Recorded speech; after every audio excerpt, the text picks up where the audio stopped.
नमस्कार मेरे प्रिय विद्यार्थी, आज का जो मेरा क्वेश्चन है क्लास 10th का चैप्टर नंबर 2 से इम्पॉर्टेंट क्वेश्चन ऐसा ढूंढ के लाया हूं कि बोर्ड एग्जाम में पूछे जाने के 100% चांस है। तो हम सबसे पहले छोटे नंबर के क्वेश्चन को टारगेट करेंगे, उसके बाद हाई नंबर का जिसमें पूछा जाता है 3, 4, 5 नंबर में, तो उसको हम लोग टारगेट करेंगे। बस आपसे रिक्वेस्ट है कि पहले आप कंटिन्यू वीडियो को वॉच करिए, आपको बहुत अच्छे से समझ में आएगा। तो हम शुरुआत करते हैं। जैसे कि आप लोग देखेंगे मेरे स्क्रीन पर ऐसे क्वेश्चन आपको 2 नंबर में मिलेंगे, इसको भी आप लोग ध्यान दीजिए। x² - 2x - 3 के शून्यक होंगे, 4 ऑप्शन दिया गया है। इसमें आपको जो शून्यक पूछा है तो इसमें शून्यक क्या होगा, तो देखिए शून्यक का मतलब क्या होता है। सबसे पहले आपके मन में आना चाहिए शून्यक क्या होता है। शून्यक का मतलब यक्स का ऐसा वैल्यू जो इसमें रखूं तो इसको शून्य कर दे, उसी को कहते हैं शून्यक। तो या तो हम पहले ऐसे ही चेक कर लें चारों में से, लेकिन उसमें टाइम ज़्यादा लगेगा। इससे अच्छा है कि इसका हम फैक्टर कर दें, यानी गुणनखंड कर दें। तो सबसे पहले इसका हम गुणनखंड करते हैं। यहाँ क्या होगा, x² - 2x - 3 है, ठीक। इसके बराबर हम लोग 0 लिख सकते हैं, लेकिन 0 यहाँ लिखने का आवश्यकता नहीं है, लेकिन मैं लिख दिया, अभी आ जाएगा आवश्यकता। तो यहाँ पर इस ये वाला जो बीच वाला टर्म होता है, इसको हम लोग 2 भाग में तोड़ते हैं। ऐसा तोड़े भाई, किसी भी चीज़ को तोड़ोगे तो उतना रहना चाहिए भाई, उससे कम बेसी तो होना नहीं चाहिए। जैसे मार्कर मान लीजिए 5 सेंटीमीटर का है, इसको आप तोड़ेंगे, तोड़ने के बाद नापेंगे तो 5 ही रहेगा ना, कि बदल जाएगा? ऐसा तो हो नहीं सकता है, बदल जाएगा। तो यहाँ पर उसी हिसाब से देखिए, यहाँ पर मैं ले लिया एक संख्या, यहाँ पर आपका हो गया -3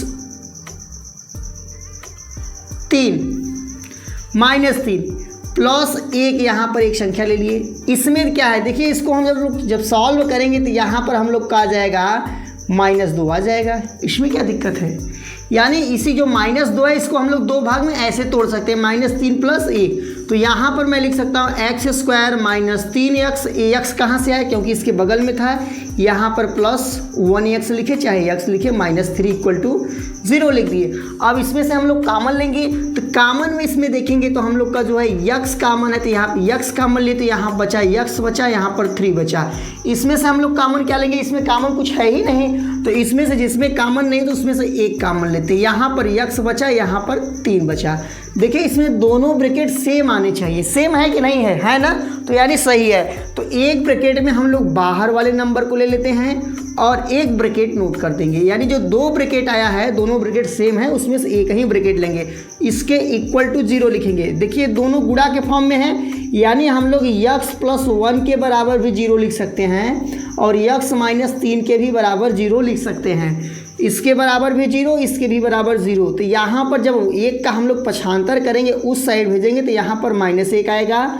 और उसके बाद यहाँ पर देखिए, जब इस -3 को हम लोग उधर भेजेंगे तो यहाँ पर आएगा 3 आएगा। इस प्रकार से एक x का वैल्यू है 3, दूसरा है -3, यानी 3 -3। 3 किस में है, प्लस में है, और यहाँ पर माइनस है, यानी हम लोग का जो ऑप्शन सी सही है। देखिए कितना कंफ्यूज करके, सब में 3 1 दिया है, लेकिन थोड़ा थोड़ा चेंज करके दिया है। देख रहे हैं कि नहीं देख रहे हैं आप लोग? तो इसी के लिए इसका जो ऑप्शन सही होगा, सी वाला सही होगा। तो इस प्रकार से मैं आशा करता हूँ कि आप लोग इसको समझ गए होंगे।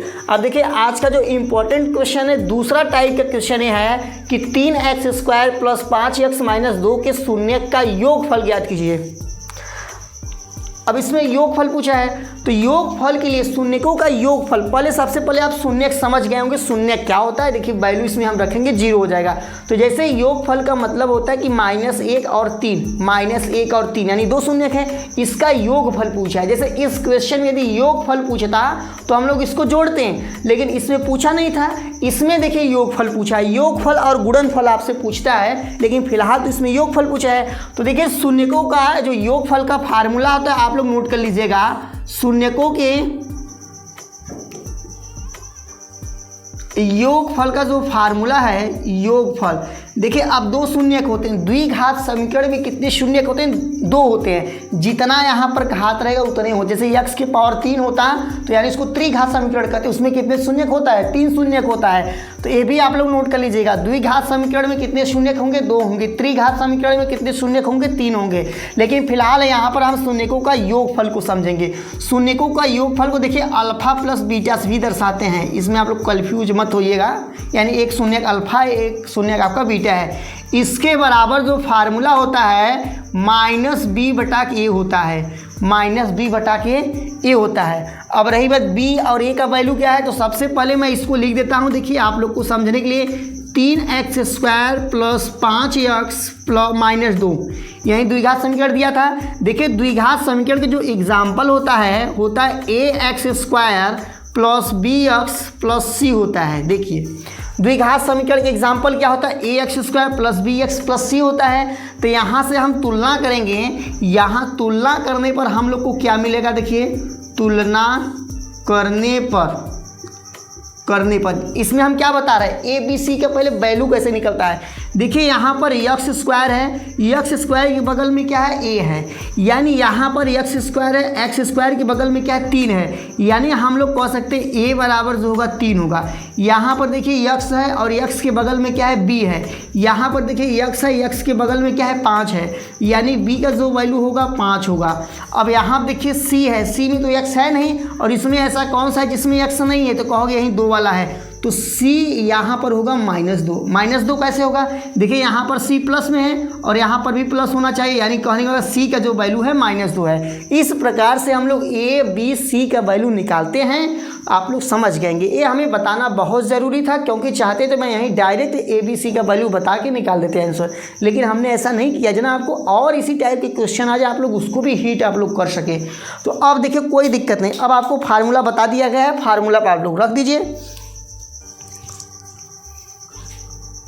चलिए बताइए यहाँ से b का वैल्यू क्या है, b का वैल्यू है 5 है, तो यहाँ पर -5 होगा, और a का वैल्यू क्या है, 3 है, तो यहाँ पर 3 हो जाएगा, यानी जो शून्यकों का योगफल होगा -5 बटा के 3 होगा। इस प्रकार से a b c का वैल्यू निकालते हैं। फिलहाल इसमें योगफल ही पूछा था, लेकिन मैं बता देता हूँ इसका गुणनफल कैसे निकलेगा। देखिए यदि आपको गुणनफल निकालना होगा तो गुणनफल यानी अल्फा इंटू बीटा, क्योंकि 2 शून्यक है, एक अल्फा है और एक बीटा है, तो अल्फा इंटू बीटा बराबर होता है c बटा के a होता है। यहाँ बताइए c का वैल्यू क्या है, -2 है, a का वैल्यू क्या है, 3 है। इस प्रकार से हो गया, ये दोनों शून्यकों का योगफल है। तो आशा करता हूं कि आप लोग इसको समझ गए होंगे, और जब इसको आप लोग समझ गए होंगे तो वीडियो को लाइक करके चैनल को अब तक आप लोग सब्सक्राइब नहीं किए हैं, सब्सक्राइब अवश्य कर दिया करिए जब आपको कोई क्वेश्चन समझ में आ रहा है। इससे आप लोग को फ़ायदा ही होगा। बोर्ड एग्जाम के लिए तैयारी का जो भी वीडियो आप लोग के पास अपलोड यहाँ से किया जाएगा, आप लोग के पास नोटिफिकेशन के रूप में अवश्य पहुँच जाएगा। यहाँ पर देखिए आज का मेरा जो चैप्टर 2 का इंपॉर्टेंट क्वेश्चन है, तीसरा क्वेश्चन क्या कहता है, x² प्लस 7x प्लस 12 शून्य ज्ञात कीजिए। मतलब जो द्विघात समीकरण दिया गया इसका शून्य ज्ञात कीजिए तथा शून्य तथा गुणांकों के बीच संबंध सत्यापित कीजिए। सत्यापित कीजिए, यही क्वेश्चन कर रहा है, सत्यापित कीजिए।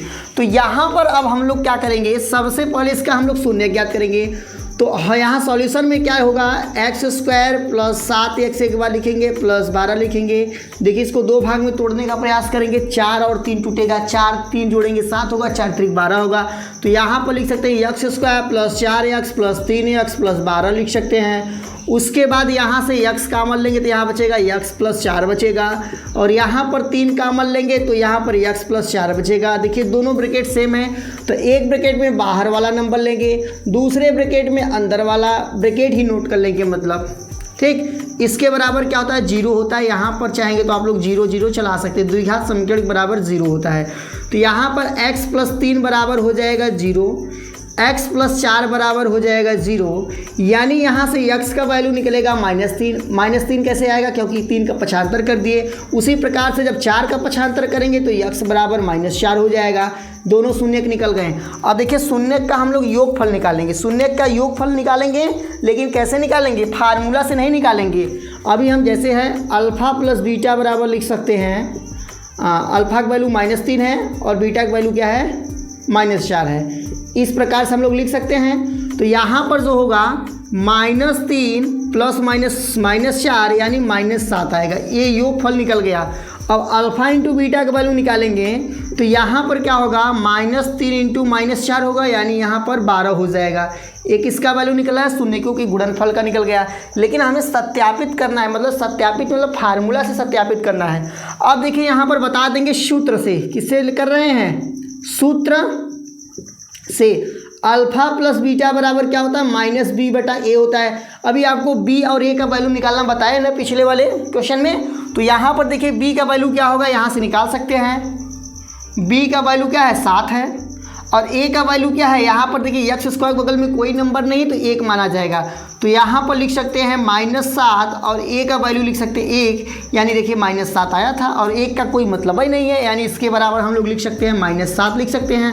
अब देखिए दूसरा फार्मूला अल्फा इंटू बीटा का क्या था, सी बटा के ए था। जरा सी का वैल्यू यहाँ से बताओ, तो सी का वैल्यू क्या है 12 है और ए का वैल्यू बताओ, कहोगे 1 है, यानी देखिए यहाँ 12 आया था, यहाँ भी 12 आ गया। तो कितना आसान है। अब यहाँ पर देखिए क्वेश्चन नंबर मेरा 4 क्या कहता है कि वह द्विघात बहुपद ज्ञात कीजिए जिनका योगफल तथा गुणनफल क्रमशः 6 है और 9 है। यानी जो क्रमशः मतलब क्या होता है, जैसे पहले नंबर पर योगफल दिया था तो यहाँ पर जो नंबर दिया यानी योगफल का है, फिर दूसरे नंबर पर गुणनफल दिया था यानी जो दूसरे नंबर दिया है गुणनफल का है। तो कर द्विघात बहुपद ज्ञात करनी है, तो वहाँ यानी द्विघात समीकरण ज्ञात करना है। तो यहाँ पर वह को थोड़ा सही कर दें, द्विघात समीकरण, यहाँ समीकरण लिखना चाहिए था, आप लोग समझ गए होंगे। तो इसके लिए फार्मूला आता है, फार्मूला क्या है, x square minus alpha plus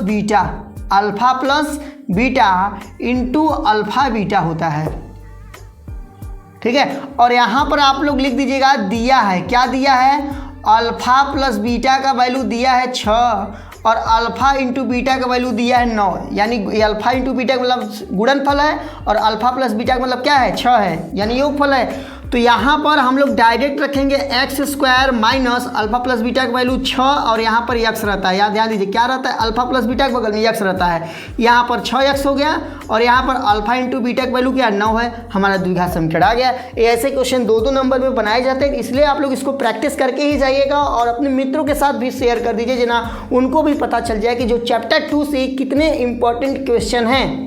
यहाँ पर देखें जो इंपॉर्टेंट क्वेश्चन नंबर 5 जो करा है 2x square plus 3x plus lambda का एक शून्य, मतलब जो द्विघात समीकरण है ना उसका एक शून्य दिया है, 1/2 दिया है, तो लैम्डा का वैल्यू निकालिए। तो हम पहले ही क्वेश्चन में आपको बताए थे शून्य का मतलब ऐसा होता है कि x का ऐसा वैल्यू यानी x का वो मान होता है जो कि उसको 0 कर देता है, यानी कहने का मतलब है कि कह रहा है कि x का वैल्यू इसमें हम रखेंगे तो हमारा सही रहेगा, यानी शून्य है। तो ऐसे क्वेश्चन में हम क्या करेंगे, इसमें x का वैल्यू को जब पुटअप करेंगे तो हमारा यहाँ पर हो जाएगा, देखिए तो यानी x बराबर दिया है 1/2 दिया है, इसमें रखा जाएगा 2x square plus 3x plus lambda equal to 0 में जब रखेंगे यहाँ पर 2 हो जाएगा, x का वैल्यू 1/2 का स्क्वायर यहाँ करेंगे, यहाँ पर लिखेंगे 3 लिखेंगे और x का वैल्यू जो है 1/2 है, यहाँ पर ऐसे लैम्डा लिख दिए, ठीक, बराबर यहाँ पर 0 रख दिए। अब इसको हम लोग कैलकुलेशन करेंगे, यहाँ देखिए हम कैलकुलेशन कर देते हैं, इस साइड कर देते हैं, थोड़ा उधर साथ नीचे लिखेंगे तो आपको कम दिखाई देगा। तो देखिए यहाँ पर 2 है गुणे, यहाँ पर 2 लिख दिए, गुणे क्या है 1/2 का स्क्वायर यानी 1/4 यहाँ पर हम लोग लिख सकते हैं, यहाँ पे 1/4 हो गया। फिर यहाँ क्या लिख सकते हैं प्लस, यहाँ देखिए 3 का गुणा 1 में करेंगे तो 3/2 हो जाएगा, 3/2 प्लस लैम्डा बराबर 0, यहाँ पर 1 कटेगा, यहाँ पर आएगा 2 आएगा, यानी यहाँ बचेगा 1/2, यहाँ बचेगा 3/2 और इधर चला जाएगा लैम्डा माइनस में हो जाएगा, यानी लैम्डा को मैंने उस साइड भेज दिया। यहाँ पर हर समान है तो अंश जुट जाएगा, यानी 4/2 बराबर माइनस लैम्डा, यानी इसको काटेंगे 2 बराबर माइनस लैम्डा, जो कि हमसे लैम्डा का वैल्यू पूछा था, यानी माइनस इधर भेजेंगे तो यहाँ पर -2 हो जाएगा। इस प्रकार से लैम्डा का वैल्यू आ गया। जो मैं 5 क्वेश्चन बताया हूँ ये बहुत इंपॉर्टेंट है, इसको पूछे जाने का इस चैप्टर में 100% चांस रहते हैं, इसलिए आप लोग इसको देख लीजिए। इसके बाद कुछ क्वेश्चन और इम्पॉर्टेंट लाएंगे इसी चैप्टर से, आप लोग ज़रूर उसको देखेगा। फिलहाल आपसे मिलते हैं अगले वीडियो में, तब तक के लिए जय हिंद जय भारत।